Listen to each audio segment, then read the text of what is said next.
Welcome to another addition of GMD.com Decodes weekly news cover. ભારતીયો માટે અને Olympics ખેલાડીઓ માટે આ અઠવાડિયું રહ્યું ઉતાર ચઢાવવાળું. વિનેશ ફોગાટ થયા ફાઇનલ રાઉન્ડમાંથી ડિસ્કોલિફાઈ. નીરજ ચોપડાએ જીત્યો સિલ્વર મેડલ અને હોકી ટીમે જીત્યો દેશ માટે બ્રોન્ઝ મેડલ. શેખ હસીના રાજીનામું આપી થયા ફરાર. ભારત આવ્યાની ખબર બાદ નથી મળી શકી હજી કોઈ અપડેટ્સ.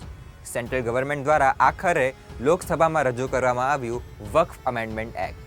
દક્ષિણ જાપાનમાં આવ્યો 7.1ની તીવ્રતાનો ભૂકંપ. ડોનાલ્ડ ટ્રમ્પે સ્વીકાર્યું કમલા હેરિસનું ડિબેટ માટેનું આમંત્રણ.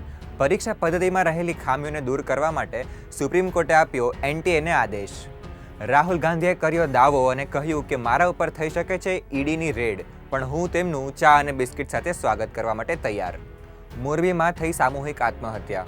વેપારી હરેશ કાનબારે પત્ની અને પુત્ર સાથે ગળાફાંસો ખાધો. પોલીસને આખરે મળી કોઈ દોષી ન હોવાની સુસાઇડ નોટ. ગુજરાતમાં સિંહોની સંખ્યાએ કર્યો 900નો આંકડો પાર. સાયબર ક્રાઇમનો ભોગ બનેલા 28,000 ગુજરાતના બેંક એકાઉન્ટ્સને આખરે કરવામાં આવ્યા અનફ્રીઝ. દેશ અને દુનિયામાં થતી આવી જ ઘટનાઓની જાણકારી મેળવતા રહેવા માટે keep reading and keep watching gujaratimiddle.com. Subscribe કરો ગુજરાતી મિડ ડે.